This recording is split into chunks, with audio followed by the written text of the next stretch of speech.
Gas ಬೆಲೆ ಏರಿಕೆ ಆಗಿದೆ ಸರ್.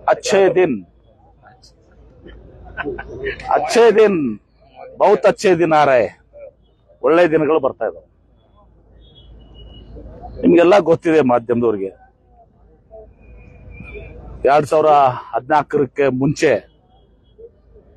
ನರೇಂದ್ರ ಮೋದಿ ಅವರು ಪ್ರಧಾನಮಂತ್ರಿ ಆಗೋಕ್ಕಿಂತ ಮುಂಚೆ UPA ಸರ್ಕಾರ ಡಾಕ್ಟರ್ ಮನಮೋಹನ್ ಸಿಂಗ್ ಅವರು ಇದ್ದಾಗ ಪೆಟ್ರೋಲ್ ಬೆಲೆ 65 ರೂಪಾಯಿ ಇತ್ತು, ಡೀಸೆಲ್ ಬೆಲೆ 58 ರೂಪಾಯಿ ಇತ್ತು, ಗ್ಯಾಸ್ ಸಿಲಿಂಡರ್ ಬೆಲೆ 415 ರೂಪಾಯಿ ಇತ್ತು, ಬಂಗಾರದ ಬೆಲೆ ಎಷ್ಟಿತ್ತಪ್ಪ ಅವಾಗ 3,500 2,000 ಇತ್ತು, ಡಾಲರ್ ರೇಟ್ ಎಷ್ಟಿತ್ತು, ಡಾಲರ್ ಬಗ್ಗೆ ಅಂತೂ ಬಹಳ ಮಾತಾಡ್ತಿದ್ರು, 58-60 ರೂಪಾಯಿ ಇತ್ತು. ಈಗ ಡಾಲರ್ ರೇಟ್ ಎಷ್ಟದ 96 ರೂಪಾಯಿ ಅದ. ಇದೆಲ್ಲವೂ ಕೂಡ ಅಚ್ಚೇ ದಿನದ ಭಾಗ. ಮನ್ ಕಿ ಬಾತ್, ಸಬ್ಕೆ ಸಾಥ್ ಸಬ್ಕೆ ವಿಶ್ವಾಸ್. ರೈತರ ಆದಾಯ ದ್ವಿಗುಣ, ಫರ್ಟಿಲೈಸರ್ ಸಿಗಲಾಕತ್ತಿಲ್ಲ, ರೇಟ್ ಅಂತೂ ಬಿಟ್ಟು ಬಿಡ್ರಿ, ಫರ್ಟಿಲೈಸರ್ ರೇಟ್ ಡಬಲ್ ಟ್ರಿಬಲ್ ಸಿಗ್ಲಾಕತ್ತೂ ಇಲ್ಲ. ಈಗ ನಿನ್ನೆ ಡಿಸಿ ಸರ್ ಫರ್ಟಿಲೈಸರ್ ನಮ್ಮ ಕಡೆ ಇಲ್ಲ ಅಂತೇಳಿ, ಅದಕ್ಕೆ ನಾನು ಮುಖ್ಯಮಂತ್ರಿ ಸರ್ಕಾರದಲ್ಲಿ ಮಾತಾಡಿ ಆ ಫರ್ಟಿಲೈಸರ್ ಅನ್ನ ಪಡ್ಕೋಬೇಕು. ಯಾಕಂದ್ರೆ ಮನ್ಸೂನ್ ಬಂತು, ಈಗ 8ನೇ ತಾರೀಕಿಗೆ ನಾಳೆ ಪ್ರಾರಂಭ ಆಗ್ತದೆ ಅಂತ ಹೇಳಿದಾರೆ ಕೂಡ ಇದು ಮಾಡಿದ್ದಾರೆ. ಇದೆಲ್ಲವೂ ಕೂಡ ತಾವು ನೋಡ್ತಾ ಇದ್ದೀರಿ. ಉದ್ಯೋಗ ಪ್ರತಿ ವರ್ಷ 2 ಕೋಟಿ ಉದ್ಯೋಗ, 12 ವರ್ಷ 24 ಕೋಟಿ ಉದ್ಯೋಗ ಸೃಷ್ಟಿ ಆಗ್ಲಿಲ್ಲ. ನೋಟ್ ಬ್ಯಾನ್ ಮಾಡಿ ಇರೋ ಉದ್ಯೋಗನೂ ಕಳೆದ್ರು. ಮುಂದೆ ಏನ್ ಹೇಳಿದ್ರು, ಪಕೋಡ ಮಾರಕ್ ಹೋಗ್ರಿ ಅಂತ ಹೇಳಿ. ಆ ಪಕೋಡ ಮಾರಕ್ ಹೋಗ್ಬೇಕಂದ್ರೂ ಕೂಡ ಕಷ್ಟ ಅದ. ಯಾಕಂದ್ರೆ ಈಗ ಗ್ಯಾಸ್ ಸ್ಟೋವ್ ಇಲ್ಲ, ಸಿಲಿಂಡರ್ ಇಲ್ಲ, ಎಣ್ಣೆ ಬೆಲೆನೂ ಕೂಡ 200 ರೂಪಾಯಿ ತಲುಪಿದ. ಎಲ್ಲವೂ ನಮ್ಮ ಪ್ರಧಾನಮಂತ್ರಿ ನರೇಂದ್ರ ಮೋದಿ ಅವರ ಕೊಡುಗೆ. ವಿಶ್ವಗುರುಗಳು ನರೇಂದ್ರ ಮೋದಿ ಅವರ ಕೊಡುಗೆಗಳು.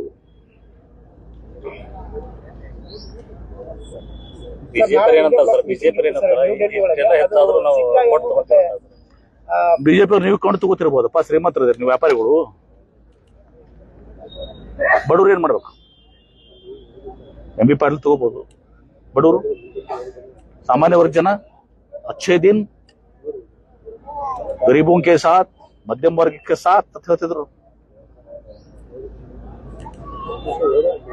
ನೀವು ಮಾಧ್ಯಮದವ್ರು ನೀವೇ ಆತ್ಮಲೋಕ ಮಾಡ್ಕೊಂಡು ನಿಮ್ಗೆ ಏನ್ ತಿಳಿದೋದು ಬರೀರಿ. ಯಾಕಂದ್ರೆ ನೀವು ಮಾಧ್ಯಮದವ್ರು ಏನಾಗ್ಯದ ಅಂದ್ರೆ, ನೀವು ಕೆಲವೊಬ್ರು, ಎಲ್ಲರದಲ್ಲ, ಎಲ್ಲ ಕೆಲವು ಮಾಧ್ಯಮ ಸಂಸ್ಥೆಗಳು ಎಲ್ಲ ಅದಾನಿ ಅಂಬಾನಿ ಕಡೆ ಆಗ್ಯದ. ಈಗ ಸೈಕಲ್ ಚಾಲು ಆಗ್ಯದ. ಈಗ ಮಂದಿ ಈಗ ಸೋಷಿಯಲ್ ಮೀಡಿಯಾದಾಗ ಎಲ್ಲಾ ಸ್ಟಾರ್ಟ್ ಮಾಡ್ಯಾರ. ಗ್ಯಾಸ್ ಇರ್ಲಾರ್ದ, ಸಿಲಿಂಡರ್ ಇರ್ಲಾರ್ದಕ್ಕ ಹಿಂದಕ ಗಟರ್ದಾಗ ಪೈಪ್ ಹಾಕಿ ಗ್ಯಾಸ್ ಉತ್ಪಾದನೆ ಮಾಡ್ತಿದ್ದೆ ಅಂತ ಹೇಳಿದ್ರು ಚಾ ಮಾರುವಾಗ. ಎಲ್ಲವೂ ಕೂಡ ಹೊರಗೆ ಬರ್ತಾ ಇದೆ. ಈಗ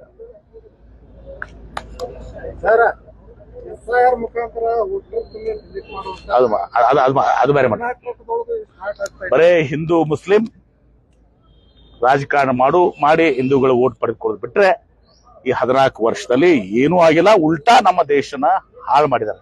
ಏನು ನರಸಿಂಹರಾವ್ ಅವರು ಪ್ರಾರಂಭ ಮಾಡಿದ್ರು, ಮೂಲತಃ ಜವಾಹರ್ಲಾಲ್ ನೆಹರು ಅವರು, ಇಂದಿರಾ ಗಾಂಧಿ ಅವರು ಬಡವರ ಪರವಾಗಿ ಇದು ಮಾಡಿರುವಂತದ್ದು, ರಾಜೀವ್ ಗಾಂಧಿ ಅವರು ಇದು ಮಾಡಿರುವಂತದ್ದು, ಮನಮೋಹನ್ ಸಿಂಗ್ ಅವರು ಕಟ್ಟಿದಂತ ಹಣಕಾಸು ವ್ಯವಸ್ಥೆ ಏನಿತ್ತು, ಭವ್ಯ ಭಾರತ, ವಿಶ್ವಗುರು ನರೇಂದ್ರ ಮೋದಿ ಅವರ ಇದರಲ್ಲಿ ಆ ಭವ್ಯ ಭಾರತವನ್ನ ಸರ್ವನಾಶ ಮಾಡಿಬಿಟ್ಟಿದ್ದಾರೆ. ಸರ್, ನಾಳೆ ಇಂಡಿಯಾ ಬ್ಲಾಕ್ ಮೀಟಿಂಗ್ ಇತ್ತು ಸರ್, ಅದನ್ನ DMK ಮತ್ತು CPI ಅದನ್ನ ಅಪೋಸ್ ಮಾಡಿದ್ದಾರೆ. ಅದು ರಾಜಕೀಯವಾಗಿ ಇದು ನಡೀತಿರ್ತದೆ. ಅದನ್ನ ಅವರು ನಮ್ಮ ಕಾಂಗ್ರೆಸ್ ಪಕ್ಷದ ಹೈಕಮಾಂಡ್ ಅದನ್ನ ನಿಭಾಯಿಸ್ತಾರೆ. ಯಾರು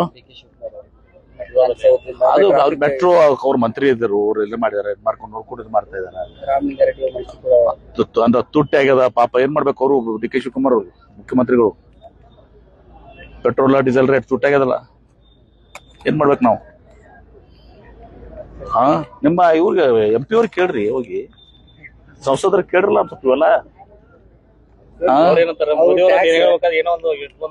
ಮೋದಿ ಅವ್ರ ಕಡೆ ಹೋಗಿ ಭೇಟಿ ಆಗಂತ ತಾಕತ್ತಿದ್ರಲ್ರಿ. ಆಗಿದೆ ಎಲ್ಲ ಹೇಳಿದ್ದಾನ, ಮೊದ್ಲೇ ಹೇಳಿದೆ ನಾನು, ಮನವೊಲಿಕೆ ಆಗ್ತದೆ. ಇವೆಲ್ಲ ಇರುವುದೇ ಕುಟುಂಬದ ಸದಸ್ಯರ ಭಿನ್ನಾಭಿಪ್ರಾಯ ಇರ್ತದಪ್ಪ. ನಿಮ್ಮ ಮನೆಗಿಲ್ವಾ? ನಮ್ಮ ಮನೆಗಂತೂ ಅದಾವಪ್ಪ. ಗಂಡ ಹೆಂಡತಿ ಜಗಾಡ್ತೀವಿ ನಾವು ಎಲ್ಲರ ಮನ್ಯಾಗ, ಮಕ್ಕಳು ಜಗಾಡ್ತಿರ್ತಾರ.